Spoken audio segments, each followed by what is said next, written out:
Thanks everybody for coming. So my name is Tianqi Chen. You can call me TQ. I'm from CMU NVIDIA. Today I'm going to tell you about two things we've been kind of doing and announcing kind of right now. So just in time. As we know that machine learning systems kind of powers a lot of things we are doing today, right? So including, we definitely care about AI infra. That's why you are here. And today I'm going to talk about two things. The first thing is how can we make use of AI to supercharge machine learning systems? AI are great. Can we use them to also replace ourselves, if possible? Secondly, I'm going to talk about something a bit more boring, plumbing works, but also very important, how you can make machine learning systems interoperate with each other at the speed of light. Okay? So yeah, we're currently at an age where AI can write code. I do use AI review every day, right? So it's a very natural question on can we start to take AI and slot it into our development cycles. However, there are kind of like still missing components, and as of today, if you look at common inference engine VLM SGLang, we don't yet start to use like AI generated kernels, right? So what does it take for us to go from here to there? I think there are a few critical steps you have to take. By specifically, I'm not talking about using AI on general software development. I'm specifically talking about, hey, for those AI deployment scenarios, can you have AI to write some code of VLM, SGLang, and flashing for kernel and so on? So what does it take? I think it takes kind of 3 steps that you need to do. The first thing is you have to clarify the landscape. We kind of need a standardized way to tell and describe what are the important workloads we are facing, right? So that effectively you can tell both AI and engineer what they are. After that, what we need to do is we kind of need to set the right goal that specifically, AI are really good at hacking and optimizing for certain benchmarks, and you want to set the goal very right so that the goal reflects our real-world production-grade workloads. And finally, ideally, you want day zero production, right? So if you find out that AI is doing great on something, maybe not everything, you want to be able to ship them to product, ideally, right? Without having to have a lot of manual work. So we have been working on these 3 principles and started building a benchmark and a workflow, actually, called flashing for a bench. So the general idea is that we kind of want to establish a virtuous cycle of thinking about, can we make AI to improve specifically this inference kernel library, and which is kind of a de facto standard being adopted by NVIDIA on flashing infer, and can we start to apply that to inference engine, right? So specifically based on the 3 principles, we are looking at kind of like 3 key elements in here. The first element is called flashing for a trace. So this is our goal of clarifying the landscape, right? Because we want to be able to kind of describe what kind of workloads, what kind of specific operator and workload it is. It's going to include definitions like what's name of operators, what are the common shapes, what are the categories, and so on, so that ideally it kind of contains the problem definition. It's going to contain a standard schema for solutions, so that AI will be able to kind of generate things and fit into that schema. There will be workloads that we can trace from real-world traffics. And finally, there will be evaluations as part of a standard schema, right? So the goal here is, and one thing, having been working on this machine learning system infrastructure for so long, we all understand it's really hard to have a fixed standard for everything, right? So especially for IM inference, like usually you have attention, next day you have sparse attention. So the intention is not necessarily we try to define a fixed schema, but it's really important to have some form of evolving standard. So we are kind of publishing this flashing for a trace and inviting the community to working together on evolving this trace specs. So once we have this trace, the fun thing is we can start to build infrastructure around. For example, I could start to build validators. I can build a benchmarker that takes the trace and be able to generate solutions. And we will be able to kind of use the trace to feed in and also apply it to production. The second step is kind of set the right goal, right? In this case, we partner with real-world inference engines, including SGLang and VLM. They are kind of our launching partners to be able to take in the models of relevance. Llama, DeepSeek, it can also be any model that runs in-house. And we're going to be able to build tooling so that you will be able to extract real-world workloads from the traffics and record them in the flashing for a trace dataset, right? And as a result, this dataset is going to kind of reflect what's going on in of workloads of relevance in real-world production. However, we also find out that if you just blindly apply tracing, you're going to get a lot of records, and it's really hard to evaluate and have AI to be able to optimize for them. So another principle we do is actually working on the field, we carefully curate the dataset Kind of based on this principle of, if you worked on statistics machine learning before, there's concept of sufficient statistics, right? You want to think about, for example, if you work on MATML, the data content is not important, but shape is going to be important. But if you work on things like attentions, then the ruggedness is going to impact your performance. So as a result, the team spend quite a bit of effort on curating what kind of representative workloads there, so that AI can focus on optimizing them, and while helping us to generalize to more cases. And finally, one of the main things that we are really proud of is because we kind of partner with the FlashInfo community, we start to enable what we call day zero integration. So the idea is that once you have something that's been recorded in FlashInfo trace, and we find out that this particular operator is better than what the best of the human engineers can do. And what we will do is we'll build a mechanism so that FlashInfo will be directly pick up from that trace. You modify 0 lines of code, you directly run FlashInfo, but now the backend is kind of swapped onto the workloads being represented in the traces. I also want to give a shout out to the backend bench. I don't know if Mark's here, but that was another particular effort that Facebook get kind of focused on, similar kind of effort. In our case, we're directly focused on LLM inference and kind of trying to focus on getting this LLM inference based workload up and running in 0 day.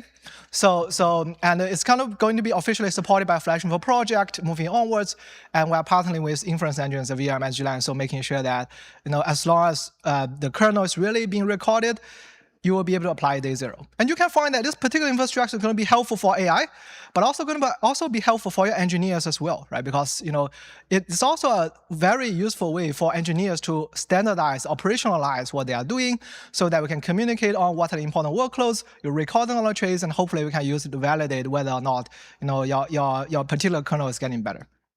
So we are launching FlashInfo Bench today. So if you go to Twitter, you can find the announcement post an hour ago, right? So definitely help us to amplify it. There's a website here. We are kind of recording major AI agents' performance on this.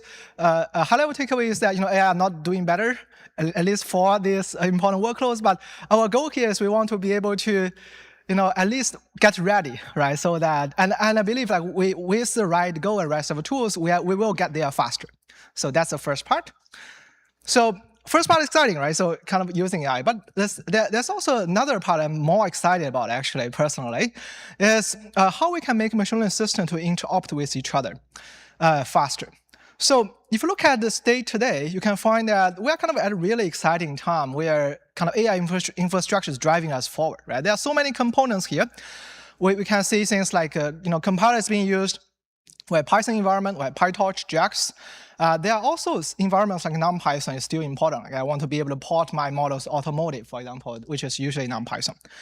Within, usually those components interact with things like libraries, like FlashInfo, but we also start to see many DSL kernels coming out, like OpenAI Tritons, Helium is getting announced earlier today, Thailand from DeepSeek, Apache TVM, QTAO, QDSL from NVIDIA, right? You get a lot of those DSLs popping up. And as AI starting writing kernels, you can view AI themselves as a mini DSL generator, right? So they are generating things. So there's always a question on how you can do the plumbing to make sure everything fits together. And working on so many things for so many years, we find that the kind of plumbing work is really hard. You kind of want to ask, hey, I have now this new DSLs. Can you make it work for PyTorch? And can you make it work for TensorRT? Can you make it work for JAX, right? So you get all these questions. And typically, what you normally do is for each of the arrows from the left-hand side to right-hand side, there are some engineer or a team of engineer who will go and do that plumbing, right? So and this kind of like getting out of hand. So at heart, what we're looking at is kind of interoperability challenges.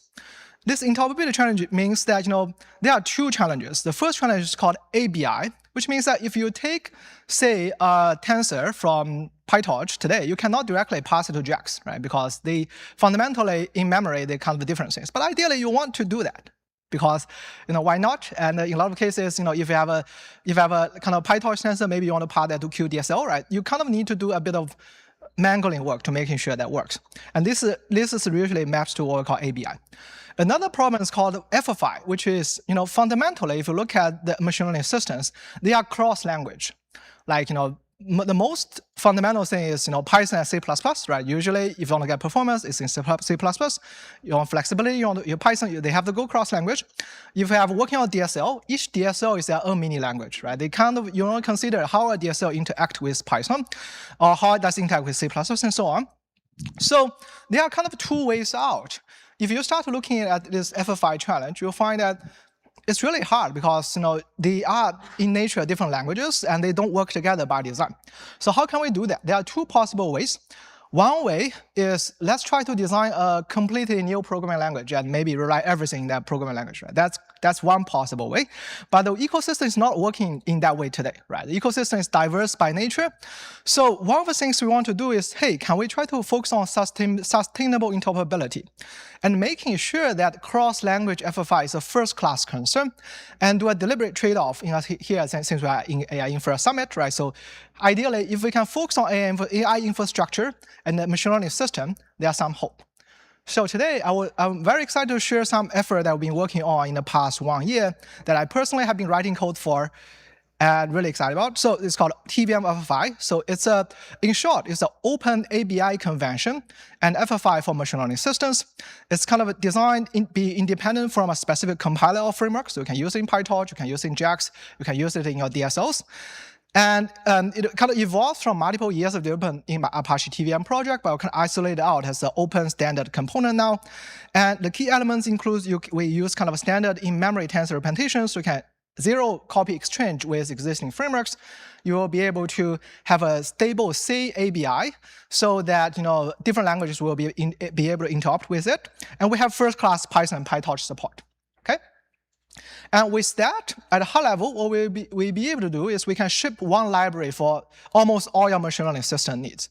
So say you have libraries, DSL, agent on the left. What you will do is you are going to build a library called mylib.so that's going to depend on the TVM-FFI ABI. And then this particular library is not going to be dependent on Python version or PyTorch version. As a matter of fact, it's not going to be dependent on Python, okay? But it's going to depend on this mini ABI that we define. And then we're going to have runtimes on different Python versions, including threaded Python, that allows you to be able to connect this particular library with PyTorch, different versions, JAX, NumPy, QPy, as well as some C++ XLA runtimes, okay? And with that, we'll be able to ship one library and one will. For someone who have shipped well before for your machine learning system project, you can understand how significant that is, right? Because usually you have to ship wells for different Python versions, CUDA versions, Torch versions, and so on. Now you ship one library for everything. And we have been bringing it up on some of the production system that we had in NVIDIA. So the first step is FlashInfer. In particular, FlashInfer is using TVMI today for shipping kernels. And we will be able to take a C++ component, expose that to a particular ABI, and then we will be able to kind of have a first-class Torch integrations. You will be able to use it from PyTorch by passing Torch tensors. It's going to work out of the box. But you will also be able to deploy to non-Python environment. Say I care about TRTs, you will be able to load the particular kernel back and call that from the C++ side. So besides design for libraries, we also designed for DSLs. Specifically, the TVM-FFI have a minimal C ABI that is really easy to be built through MLIR, LLVM, whatever your favorite compiler language is. So DSLs will be able to directly generate kernels that target that ABI. And you can imagine that, say, if I have a DSL called MyDSL, that can be QDSLs, QTALs, Talon, and TVM, and Helium in the future, you will be able to directly kind of export that, and you will be able to load it back as normal, and you will be able to interact with Torch and actually JAX and other frameworks by kind of shipping one libraries for all of them. And we have real DSL integration ongoing, both at NVIDIA and in the open source community. We also care a lot about applying AI agent use cases, right? And AI agents usually they like to write Python. So from PyTorch they have this great feature called loading line, and that allows you to be able to take generate code within Python, be able to directly load it in line, and you will be able to get a function back, and you can apply it. So in this particular case, the TVMI package also supports loading line out of the box.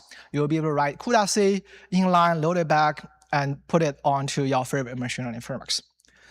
So coming back, right, so the goal here is not trying to design yet another machine learning system or frameworks. Instead, we really want to solve these interoperability challenges across frameworks. And by defining a common ABI standard, our hope is that we will be able to kind of really alleviate a lot of pains. You should be able to try it out today. We are at, we kind of announcement now here at PyTorch conference, so definitely help amplify the news. We are kind of at RFC period, so that means that we are ABI stable and we are feature complete, but we also understand that it's very important to involve the general AI's infrastructure community to be able to kind of evolve the standard together. So next 3 months is going to be RFC period, where we're going to looking for feedbacks, and then we're going for 1.0 and moving onwards. Okay, so with that, some final takeaways. So we are at an age where AI infrastructure is more important, more exciting.